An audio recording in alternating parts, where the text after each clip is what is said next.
Welcome to City Church. We are a biblically based, relationally driven, spirit-led church, encouraging everyone to follow Jesus, grow together, and serve others.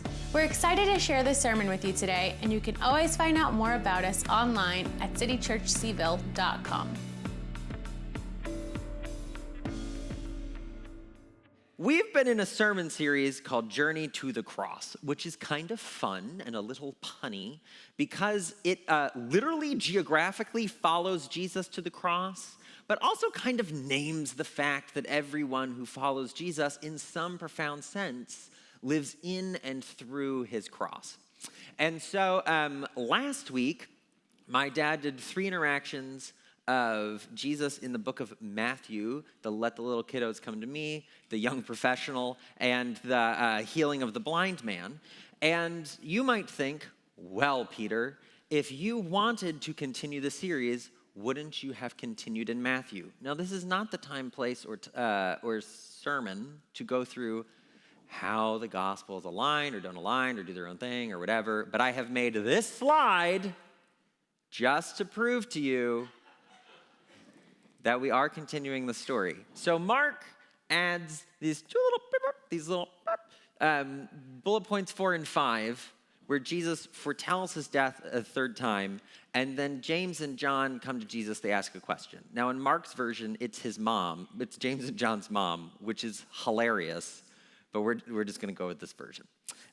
So let's just get off to the races. If you would turn with me to Mark 10, 32 for 45, you may want to hold this open for a bit.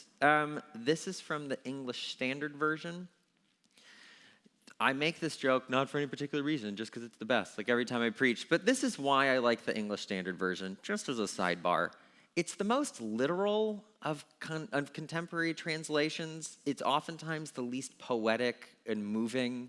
But as someone who's like an ancient language nerd, you know, it's nice to feel like there's a connection to the original. So, in the very dry English Standard Version, which I will try to spice up with my voice, it reads like this. And they were on the road going up to Jerusalem, and Jesus was walking ahead of them, and they were amazed, and those who followed were afraid. And taking the 12 again, Jesus began to say to them what was going to happen to him. So he said, "Look, we are going up to Jerusalem, and the Son of Man will be delivered over to the chief priests and the scribes, and they will condemn him to death and deliver him over to the Gentiles.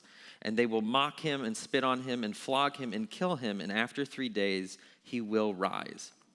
Now, there's probably a break somewhere in your Bible, and in all historical honesty, there was probably a little break between the end of that paragraph and the next thing the sons of Zebedee say, because it would be weird to respond to like, "I'm going to die," and they're like, "By the by, we have a request." But Mark is trying to write them together because they do the same thing. So, and then some days later, though narratively, right away, James and John, the sons of Zebedee, came up to Jesus and said to him, "Teacher," or Rabbi, "we want you to do for us whatever we ask of you." And Jesus said, "What do you want me to do for you?" And they said to him, "Grant us to sit, one at your right hand and one at your left, in your glory." And Jesus said to them, "You don't know what you're asking. Are you able to drink the cup that I drink, or be baptized with the baptism with which I am baptized?" And they said to him very confidently, "We are able." And Jesus said to them, "The cup that I drink, you will drink, and the baptism with which I am baptized, you will be baptized. But to sit at my right hand and my left is not mine to grant, but it is for those for whom it's been prepared." And then when the 10 heard it, they began to be indignant at James and John, and Jesus called them to him and said to them, "You know that those who are considered rulers of the Gentiles lord it over them, and their great ones exercise authority over them. But it shall not be so among you. But whoever among you would be great must be servant, and whoever would be first among you must be slave or servant of all. For even the Son of Man came not to be served, but to serve, and to give his life as a ransom for many." Okay, when I read that and started thinking about this sermon, I had 30-some questions. I've boiled them down to a neat 12. Here they are. Why is Jesus walking ahead of them? What is that about? And why would Mark note that? And then why is the crowd amazed, but then those who followed are scared, who do not seem to be the 12, which is different? And then why does Jesus go, and they will mock me and spit on me and flog me? And then who are the sons of Zebedee, James and John? And what does in your glory mean, both to the sons of Zebedee and to Jesus? And what does the baptism in the cup thing mean? And then this is something that we will talk about, but you can't get in the English. The sons of Zebedee use a different word for left hand than Jesus does. I've done a fiscally irresponsible amount of Greek in my life, and I just learned this week there are 2 words for left hand in Greek, so that's fun. Why are the 10 indignant? Why are the people considered leaders of the Gentiles? Who are the Gentiles? And then who is the you among whom it shall not be so? And who is the Son of Man? And also, is he serious? We'll answer those more or less in order, most of them. I'm sure you have more questions as well. The point being, this, I think, is a deceptively simple text. The more you look at it, the more you're like, why is that there? And why is that there? And why is that thing there? And what does that mean? And so I think there's an invitation from Mark just to walk through those questions a bit and see what Jesus is teaching. It seems wise to start with what is obvious, and here's what I do know, whatever else the answers to those questions are. The Son of Man came not to be served, but to serve. Now, you're not in the 8 o'clock service, so I don't make jokes about you not being awake, but you have to be pretty hard asleep not to catch that. In fact, I'm trying to be a better preacher as time goes on. I like to use cute examples and touching connections with what Jesus says to make it come alive. But isn't there just something kind of brutally simple about this that requires almost no interpretation? Jesus came not to be served, but to serve. All the way to the point where he will give his life as a ransom for many, which includes us. It's amazing how much interpretation that does not need. He came not to be served, but to serve. And I think it's the unflinchingness of that makes it so remarkable. We're in Lent right now, which is why we're doing this series. And I won't make anyone do a show of hands how many people have done a Lent commitment and then can pull it back down if you've cheated on it, which I have many times. And that's the sort of what's one piece of cake in Lent between friends is precisely not the attitude that Jesus takes to his mission. I've gotten to a point in life, I'm really not that old, the beard ages me a lot. I'm really not that old, but I've come to realize that there are a lot of areas in my life where people, in some sense, show up and they tell me they are trustworthy and they offer to serve me, which sounds great because, like you, I am needy. And I have learned bizarrely that in a world that breaks trust, the offer to serve, when offered to me, can actually become a situation in which I get harmed or manipulated. I don't know if you've ever been in a relationship with somebody where they have served you or given things to you or been generous to you, and you turn around 6 months later and in fact you just now owe them a ton of stuff and are bizarrely dependent on them. And they are in this perfect position to now kind of bite you back. It's when your business partner of 30 years steals the money that it really hurts. Jesus is a person who's coming to you and promising to be the kind of person you can trust to serve you. In a world that habitually breaks faith, Jesus is deeply serious about his mission of serving. And if we have that in view, I think the rest of these questions kind of make sense. So let's start taking them in reverse order. Why not? Who is the Son of Man? What's that about? Now, I'm sure you've all read Daniel 7 earlier this week, but just to refresh your memory, in Daniel 7, there's a scene where the prophet Daniel sees the Ancient of Days, who is God, and one like a son of man, which in colloquial English would be a guy who looks like a guy. He sees God and a guy who looks like a guy, and God gives to that guy power and authority.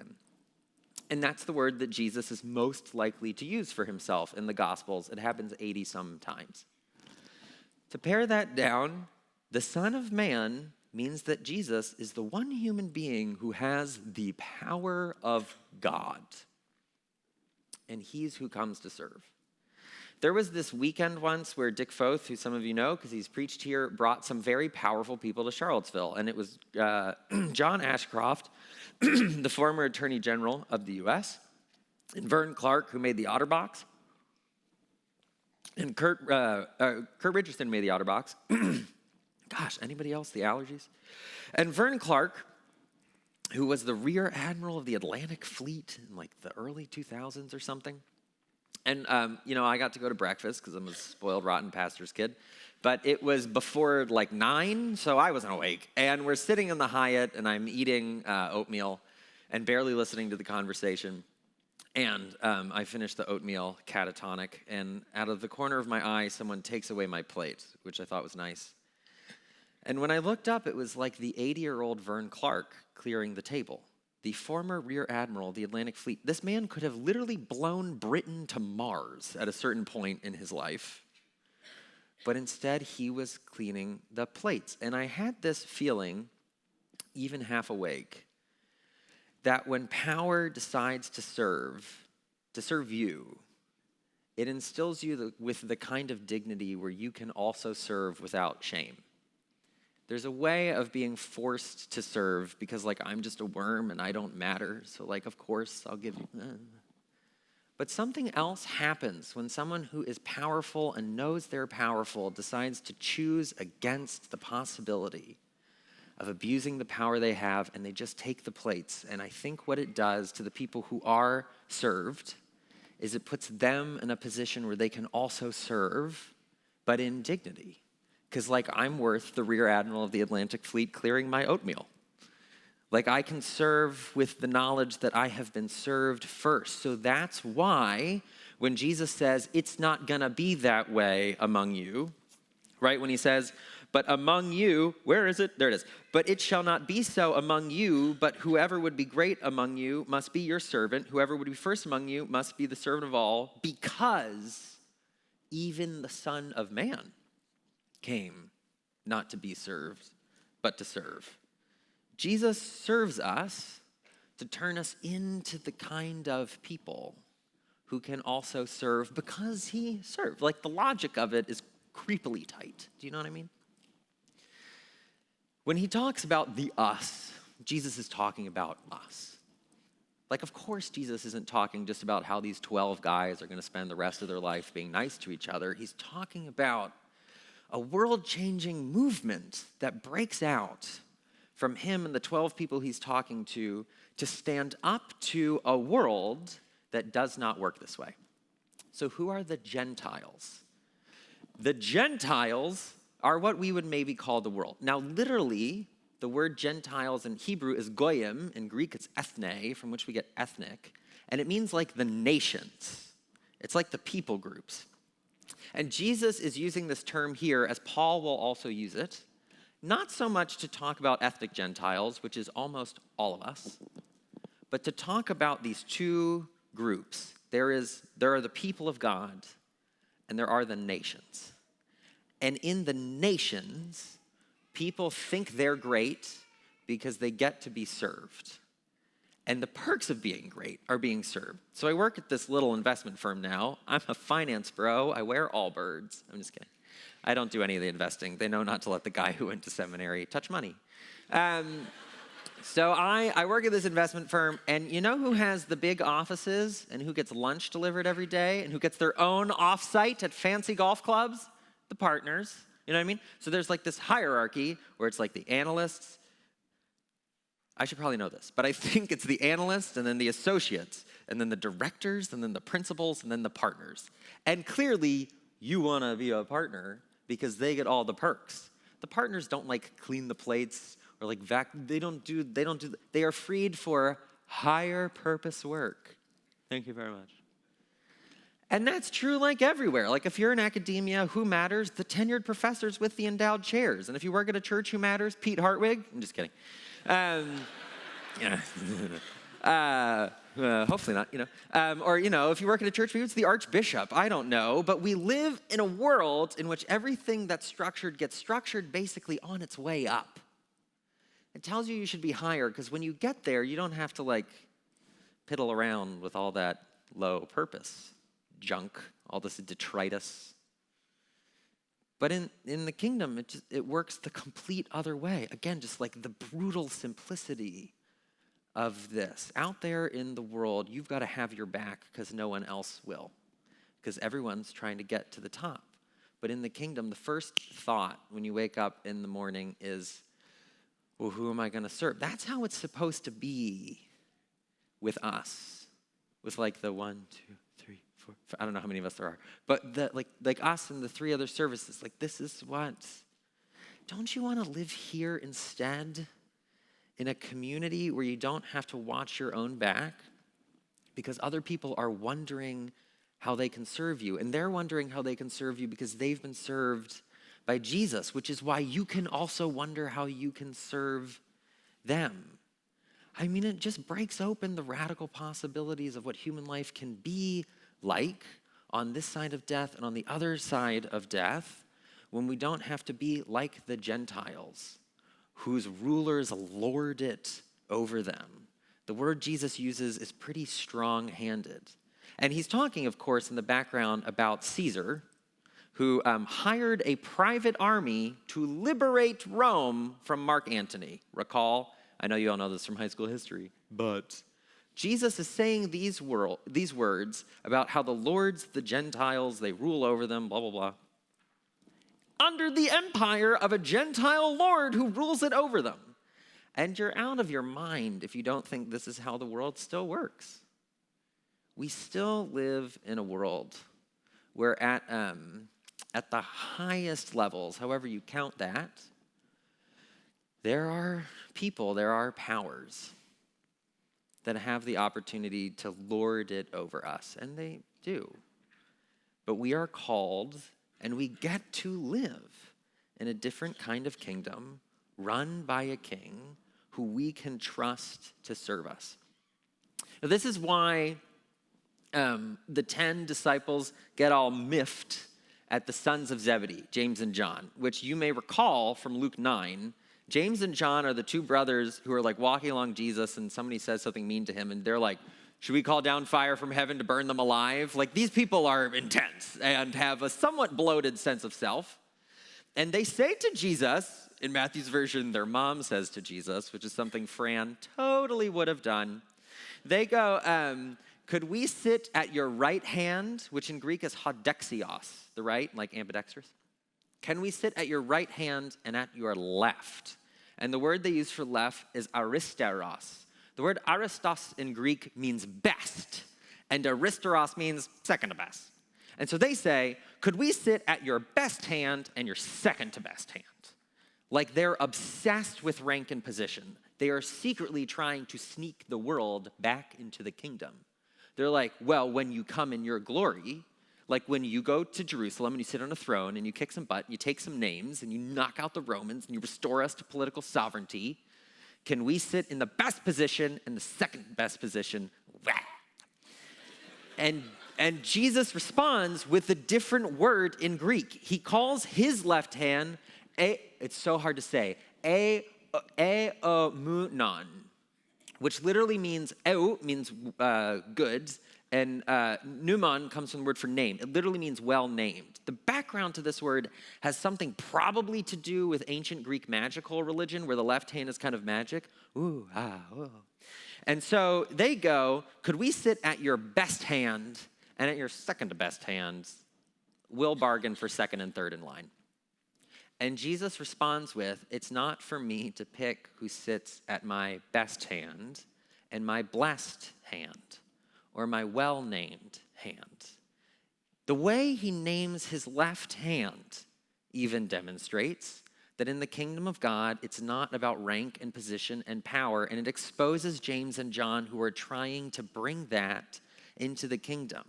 They think when he comes in his glory, he will lead a military revolt into Jerusalem to overthrow the Romans. He will be enthroned, and they'll sit at the best spot and the second to best spot. But what any academic biblical scholar will tell you is that all 4 Gospels do something that is frankly unsettling, which is they take all the metaphors that you would use for someone being enthroned as a king, and they put them on Jesus' cross. That's where he's crowned. And the sign above him reads, Jesus of Nazareth, the King of the Jews, and just in case you missed it, in Greek, Aramaic, and Latin. They think his glory is his throne, but Jesus' glory is his cross. And just to put a fine point on it, the words that Mark uses for the thieves on the cross are they were at his right, in his almunon hand, at his right hand, and at his well-named hand. The kingdom of God is so counterintuitive to the power struggles and hierarchy of the world that to hang crucified at the left side of Jesus is its own kind of blessing. At that point, all bets are pretty much off. And we're called to be the community that sees things that way. Now, if you do that, if you see things that way, if you believe in a God who is powerful and big enough to come as a crucified king instead, you are going to anger lots of people who would rather be in the capital W world. Or to be more accurate, because Paul says our fight is not against flesh and blood, people are never the problem, but against the powers and authorities in the high places. What you're actually going to do is anger the world. And that's why Jesus warns them that when he goes to Jerusalem, he will be mocked and spat upon and flogged. It's because he knows that his calling of service, even to give his life as a ransom for many, is too radical and too destabilizing and too power reorganizing for the world to sustain it. Because the world is the place where people stay in their position and they are kept that way. And so Jesus lets them know that when he goes to Jerusalem, he's not going to suffer, but the world is going to try to shame him in his suffering. It's possible to suffer and to be honored for it. That is not the cross. The cross is the suffering of Jesus under the shame of the world. And what makes the church different is they can see that even there, God is the king on a rescue mission for his creation. Now, it's pretty hard to see that. And I think one of the reasons it's hard to see that is because most of our examples go the other way. Do you know what I mean? Like, my godfather once said, Pete, the boss is always an idiot, might as well be you. Like, we always live, again, in these structures that point our eyes upwards to the kind of envy of people above us. Remember when you were in middle school and the high schoolers looked so big and you wanted to be like them? Like they were, I don't know, smoking cigarettes behind the photo booth. And you thought like, I know that's bad, but I kind of want to do it now because all the cool kids are smoking behind the school. Like we just are drawn to the examples of someone in front of us, even if they're bad. Which is why I think Jesus walks ahead of them at the beginning of this passage. He leads them into the city where he will have that final moment where he has taken so seriously his mission to serve, it will even cost him his life. I don't know if you ever had that opposite moment where you're in high school and you're hanging out with the older kids and the older kids tell you you haven't been nice to somebody. Did you ever have that? Like I always thought like the cool thing about being the older kids is they're cool and they can make fun of the freshmen or whatever. And then I fell in with the right group of seniors when I was a freshman. And there were a couple times where I'd try to like make fun of somebody else, basically just to lift myself up. And they would go like, Petey, come on. Jesus is kind of like that. Like he's kind of like that person you look up to who's walking a road to a different kingdom that almost none of our other examples offer us, though I think we all secretly know we want to live there. And so as we close, and I'll invite the worship team back up, as we close, you may know what the Lord is saying to you this morning. In that case, go with that. But if you have an open mind, City Church, I was informed, I'm like on the org chart of the pastoral staff. I'm like the electron orbiting way over there. So I was informed by the real staff that we would like to take more time on Sunday mornings to respond to whatever God is doing. So we're going to enter into a time of response worship that's a little longer than usual. And if you would like to come to the front and pray with somebody or ask someone to pray with you or just like do your thing right there, totally welcome.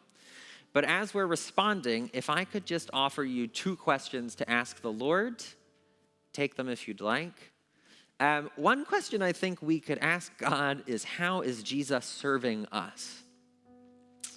I think we probably spend a lot of time too busy to notice that Jesus is doing all the time what he promised to do, which is to serve and to give his life as a ransom for many. And my hunch is, in ways that we have missed in our recent past, Jesus has been serving us. And so if we ask him that question, and he brings something to mind and gives us an answer, I think it sets up to ask a second question, which is like, okay then, who are we supposed to serve?